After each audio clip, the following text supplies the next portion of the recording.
Hello दोस्तों, नमस्ते, कल आप सब लोगों को वापस से स्वागत है मेरे यूट्यूब चैनल आस्क सौरभ में। दोस्त आज का वीडियो जो हम लोग बनाने जा रहे हैं वो बनाने जा रहे हैं हमारी मुस्लिम लॉ जो सीरीज है उसी के अंदर मैरिज को, कंसेप्ट ऑफ मैरिज को लेकर। और कंसेप्ट ऑफ मैरिज के अंदर आज हम लोग बात करने वाले हैं डाइवोर्स के बारे में।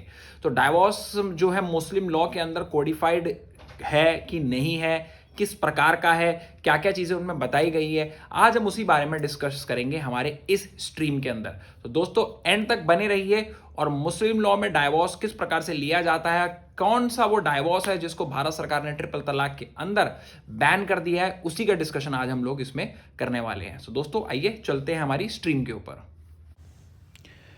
तो दोस्तों आइए हम लोग बात करते हैं आज मुस्लिम लॉ में डाइवोर्स के बारे में।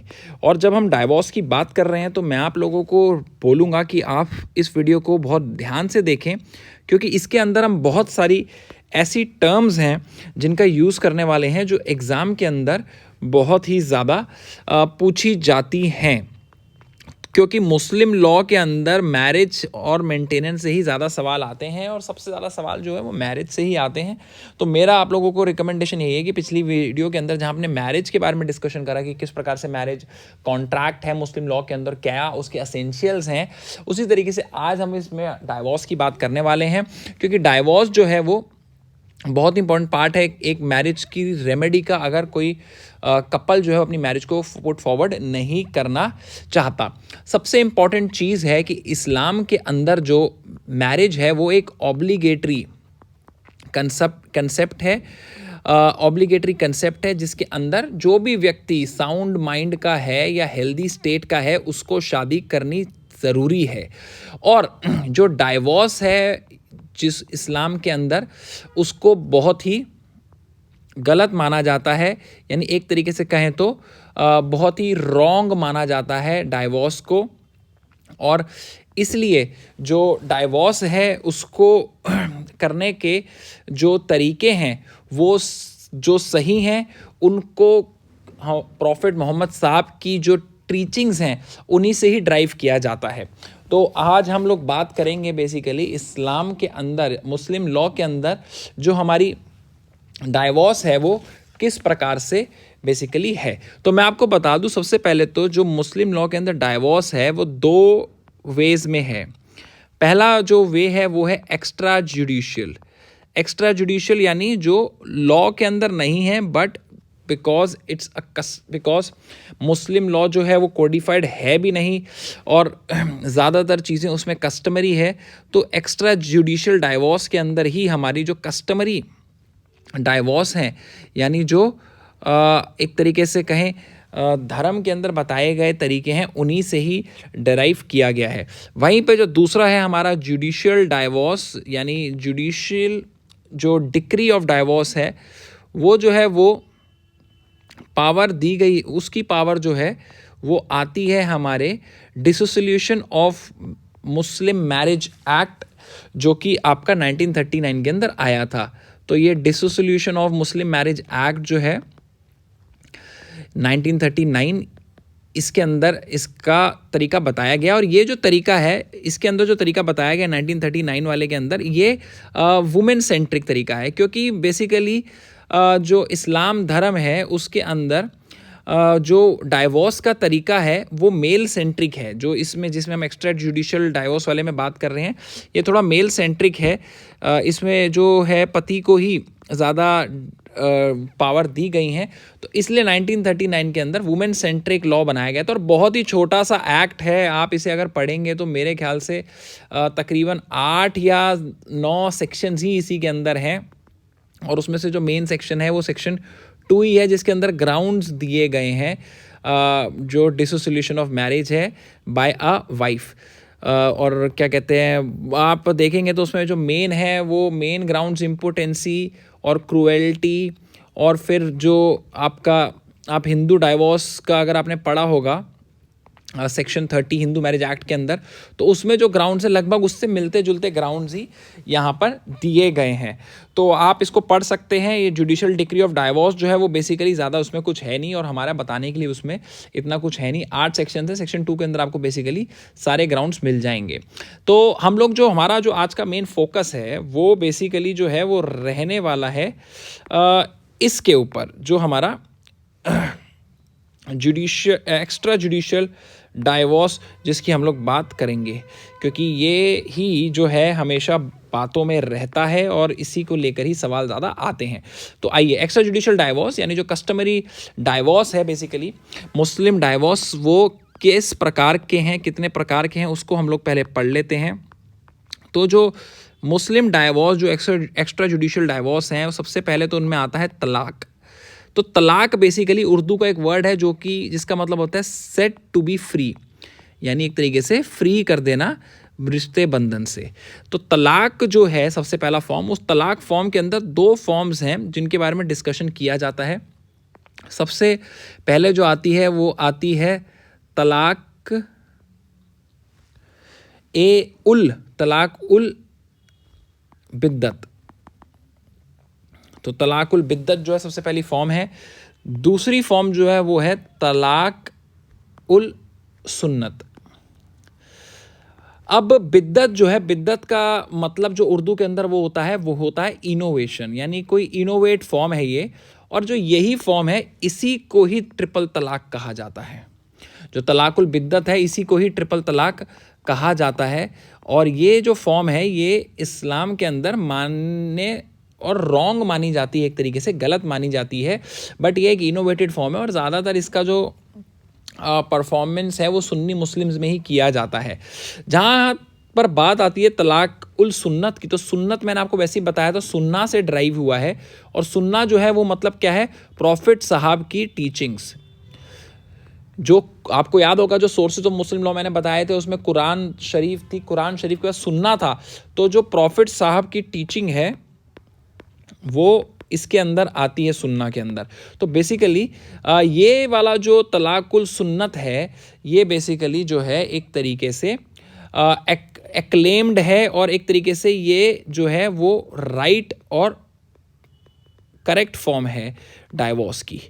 तो इसको जो है वो एक्सेप्टेबिलिटी है मुस्लिम लॉ के अंदर। तो आइए अब हम तलाकुल सुन्नत और तलाकुल बिद्दत के बीच में क्या फ़र्क है, और तलाकुल सुन्नत, एक चीज़ और है कि तलाकुल सुन्नत के अंदर भी जो है वो 2 फॉर्म से तलाक दिया जा सकता है। That is one is called as talaq hasan, ठीक है, hasan, that is hasan and that the second one is hasan. तो जो हसन है, हसन का जो मतलब होता है दैट इज़ बेस्ट। तो जो बेस्ट फॉर्म भी है अल सुन्नत के अंदर वो हसन है। और जो हसन है, hasan basically is known as the one which is not the best one but it is the good one, मतलब ये भी एक्सेप्टेड फॉर्म में आता है। ठीक है, तो आइए अब चलम तलाकुल बिद्दत पहले, अच्छा इसको कंप्लीट कर लेते हैं। तो एक फॉर्म तो आपका जो आ गया इसके अंदर वो आज का आ चुका है तलाक। तो तलाक जो है एक फॉर्म तो डाइवोर्स का वो है, और दूसरा फॉर्म जो है डाइवोर्स का वो है इला। इला, तो जो दूसरा फॉर्म है दैट इज़ इला, सॉरी,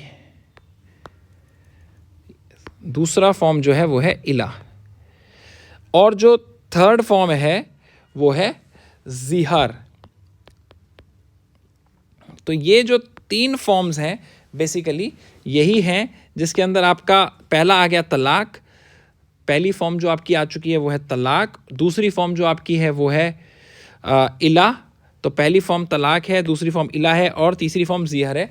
तो यही जो है आपका डाइवोर्स जो है इसके अंदर मुस्लिम लॉ के अंदर इला, ज़िहार और तलाक के रूप में किया जाता है। अब हम थोड़ा तलाक के अंदर तलाकुल बिद्दत और तलाकुल सुन्नत के बारे में हल्का सा पढ़ लेते हैं और फिर इला और ज़िहार के बारे में ब्रीफ में जानेंगे। तो सबसे पहले तो जो तलाक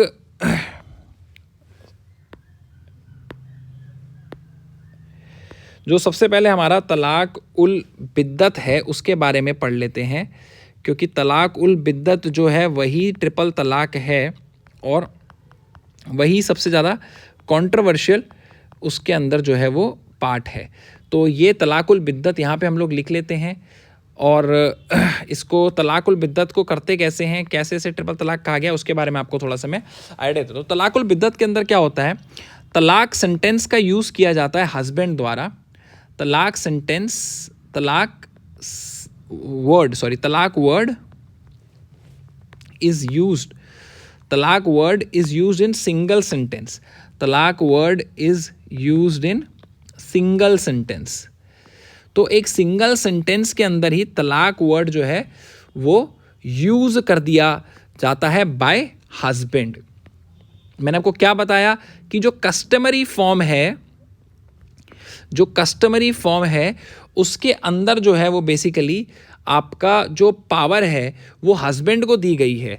सिर्फ एक फॉर्म है इसी के अंदर जो थर्ड के बाद मैं आपको बताऊंगा। अभी पहले हमने 3 पे यहाँ पे रोक के मैं इसको तलाकुल बिद्दत और इनको एक्सप्लेन कर देता हूँ।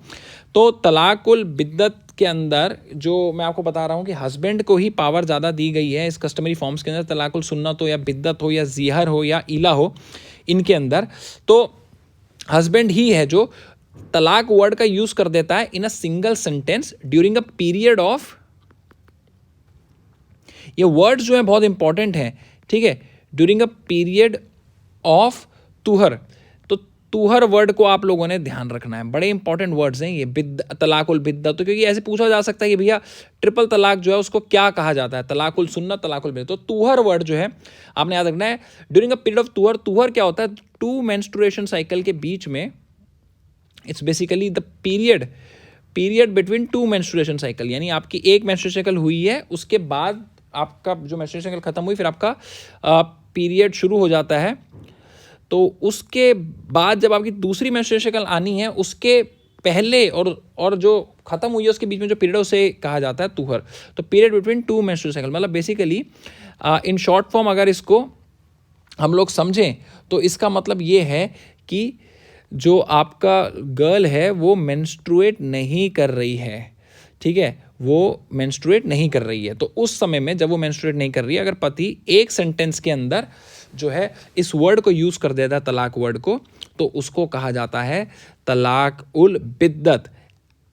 अब इसके अंदर और तलाकुल सुन्नत के अंदर क्या फ़र्क है वो आपको बताता हूँ। मेन वो ये है कि दिस इज़ इर्रिवोकेबल, यानी जैसे ही पति ने ये वर्ड बोल दिया, ठीक है, तलाकुल बिद्दत के अंदर, तो जो डाइवोर्स है वो वहीं पे हो जाता है, it's इर्रिवोकेबल।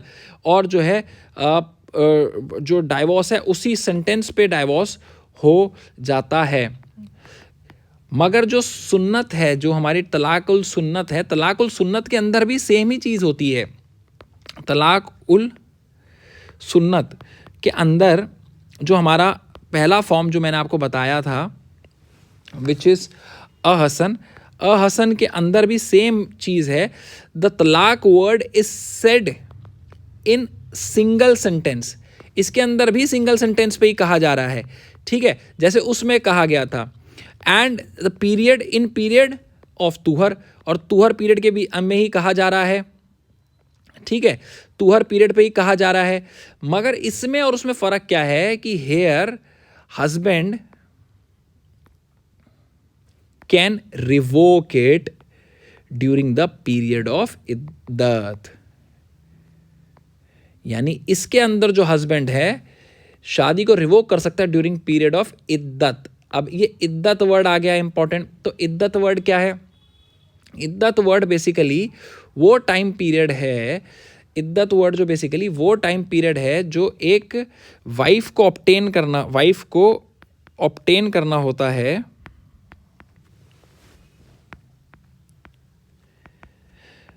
Wife must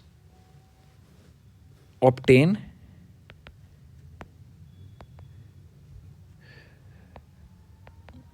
during after divorce. तो ये जो पीरियड है ये वाइफ को ऑब्टेन करना होता है डाइवोर्स के टाइम पे, और इसका जो टाइम पीरियड होता है that is 3 lunar months. 3 lunar months आप कह लीजिए या फिर आप कह लीजिए 89 डेज।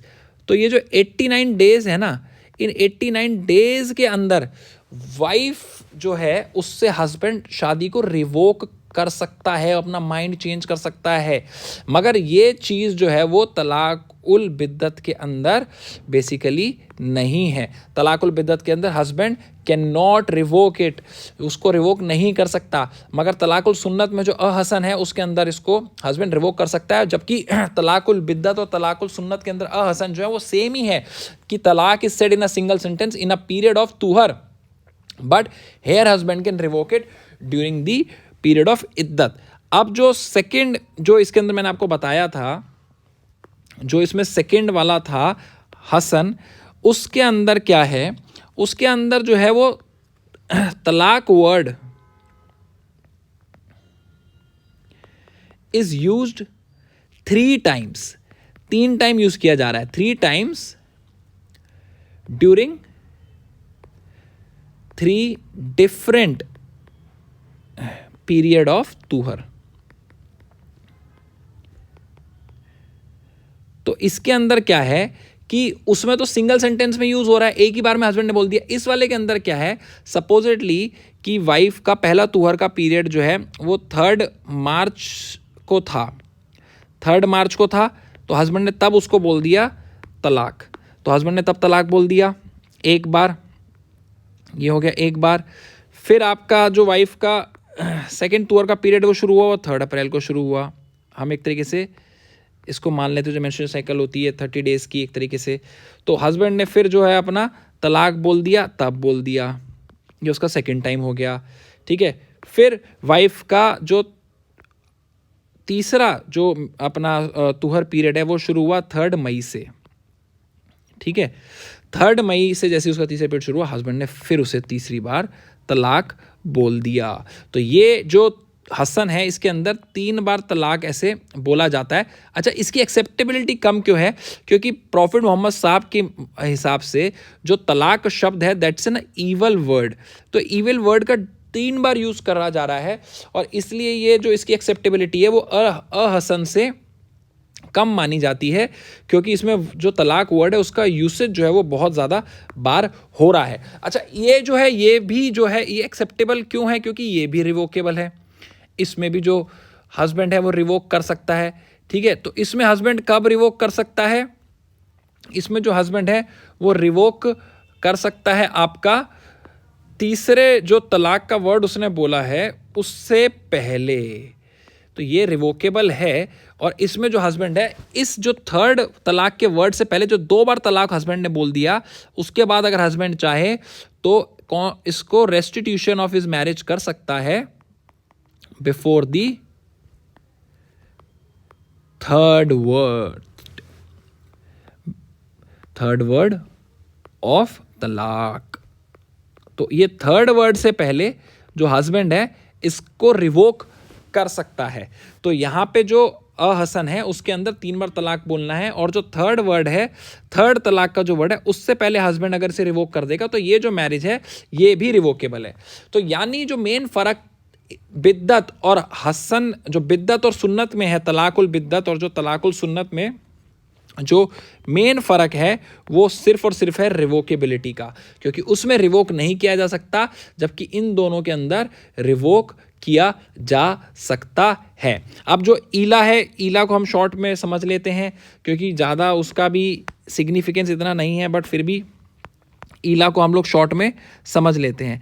तो जो ईला है बेसिकली, ईला के अंदर एज ऑफ मेजॉरिटी और साउंडनेस ऑफ माइंड एक बारी अगर हस्बैंड अटेन कर लेता है, यानी मतलब उस साउंडनेस ऑफ माइंड में है वो ठीक है, और उसने एज ऑफ मेजॉरिटी अटेन कर ली है, और वो फिर ये बात बोल दे कि वो एक अपने तरीके से बेसिकली एक तरीके से प्रॉमिस कर दे, या एक तरीके से वो स्वेयर कर दे कि भैया ही विल एब्सटेन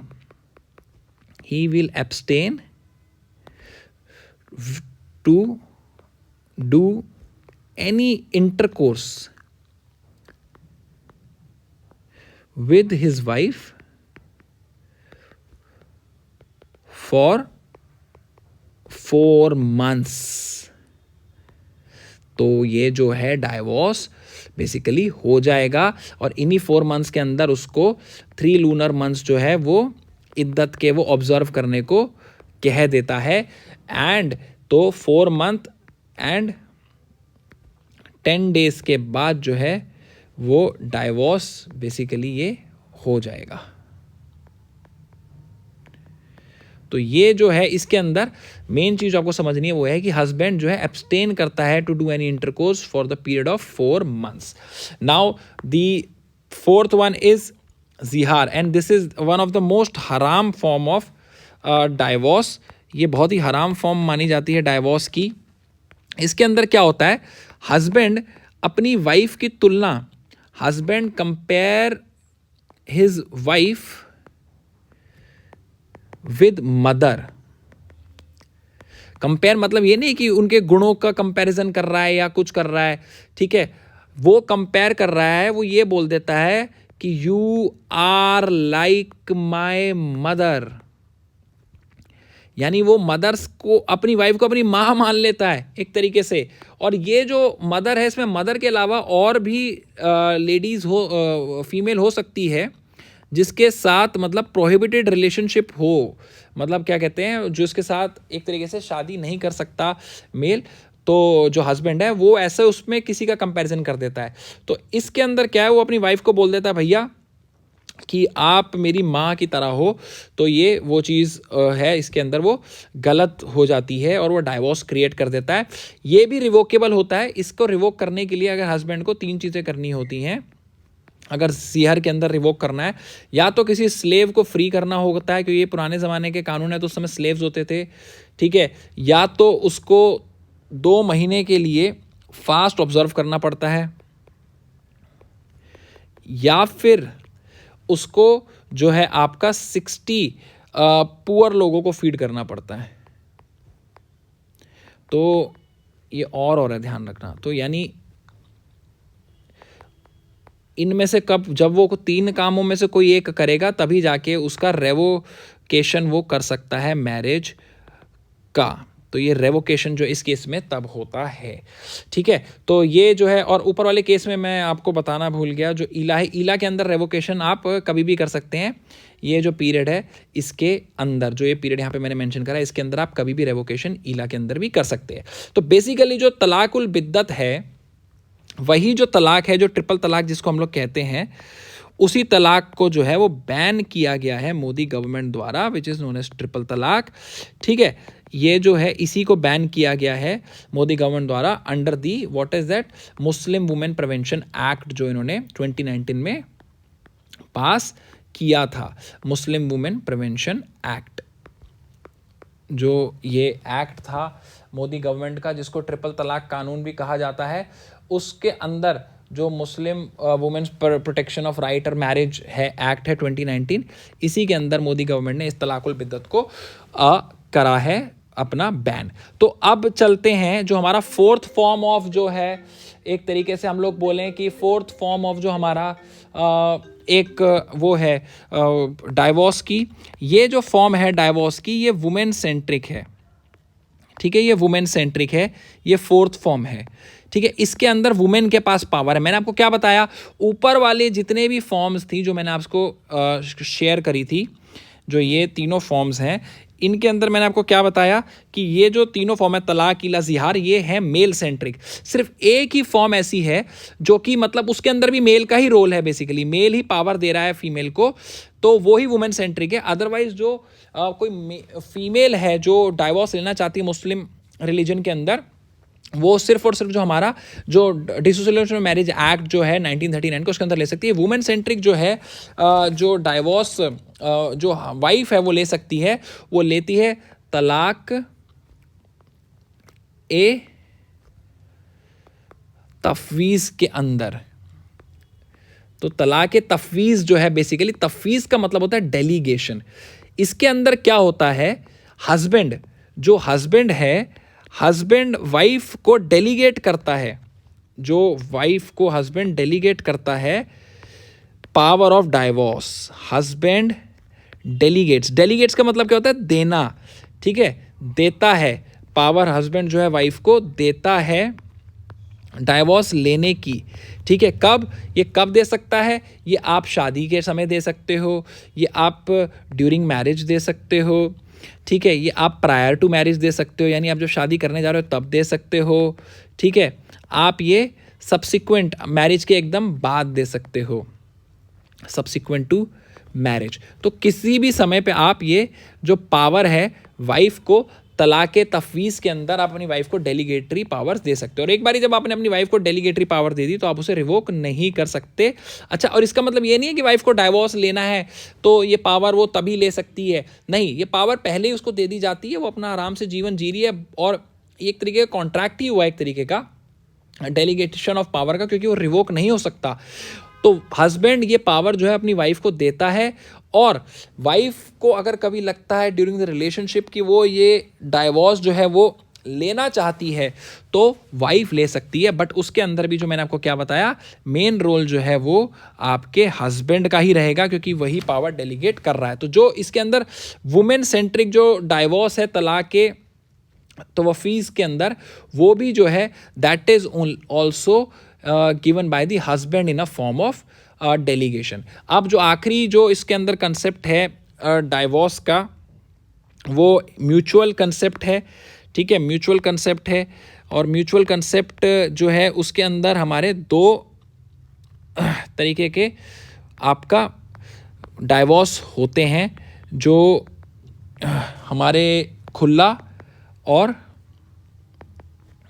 आपका मुबारत के रूप में होते हैं। तो ये खुला और मुबारत के रूप में दो म्यूचुअल डाइवोर्सेस जो है हमारे रिलीजन मुस्लिम रिलीजन के अंदर दे कैन डू। और जो ये खुला और मुबारत है, इसके बारे में ज़्यादा ब्रीफ में नहीं बताऊंगा, सिर्फ इतना बता सकता हूँ आपको मैं कि इसके अंदर जो है खुला के अंदर जो है वाइफ कंसिडरेशन हस्बैंड को देती है। ठीक है, और जैसी वाइफ हस्बैंड को कंसिडरेशन देती है तो ये डाइवोर्स के लिए वाइफ जो है हस्बैंड को बोलेगी और हस्बैंड उसके लिए ओके कर देगा। ठीक है, और ये डाइवोर्स जो है म्यूचुअल कंसेंट से बेसिकली हो जाता है। और जो मुबारत है, मुबारत के अंदर जो है वो दोनों को कंसिडरेशन की कोई मूवमेंट की ज़रूरत नहीं होती। इसके अंदर हस्बैंड और वाइफ जो है दोनों आपस में डिसाइड करके डाइवोर्स ले सकते हैं। तो बेसिकली ये जो है आपके 5 फॉर्म्स के जो मैंने आपको यहाँ पे बताया, ये 5 फॉर्म के आपके जो डाइवोर्सेस हैं कंटेम्प्रेरी जो मुस्लिम लॉ के अंदर हैं, ये वो हैं। और आपको क्या कहते हैं, जो कन्फ्यूज़न इसके अंदर जो लग रही हो या कुछ आपको समझ नहीं आया हो, तो हम लोग उस पर आप लोग कमेंट में मेरे को लिख दीजिएगा, and I will definitely reply to these all comments. तो आई होप कि ये पूरी प्रेजेंटेशन आपको अच्छे से समझ आई हो, और हम लोग डिफरेंट फॉर्म ऑफ डाइवोर्सेस जो मेनली मुस्लिम रिलीजन के अंदर उसको हम डिस्कस कर पाए हों। और मेन फॉर्म जो है ज़्यादातर जहाँ से पूछा जाता है वो तलाकुल बिद्दत और तलाकुल सुन्नत से पूछा जाता है, उसको मैंने आपको बहुत अच्छे से एक्सप्लेन कर दिया है। और ईला ज़ाहिर, और चाहे हम तलाकुल ज़वाइफ की बात करें, तफवीज़ तलाक़ तफवीज़ की बात करें, जो डेलीगेशन ऑफ वुमेन है, या म्यूचुअल कंसेंट के अंदर खुला और मुबारत की बात करें, those are for your knowledge. But maximum question तलाकुल बिद्दत तलाकुल सुन्नत से आता है। उसके अंदर वर्ड इधा के बारे में बात करी जाती है, तुहर के बारे में बात की जाती है। तो यही जो वर्ड्स हैं जिनसे मैक्सिमम सवाल पूछे जाते हैं बाय द एग्जामिनर। तो आई होप आप लोग इसको अच्छे से समझ पाए हों, और इस वीडियो को आप लोगों ने पूरे नॉलेज पर्पस से अच्छी तरह ग्रैब करा हो। सो दोस्तों, here I will sign off, take care and bye bye.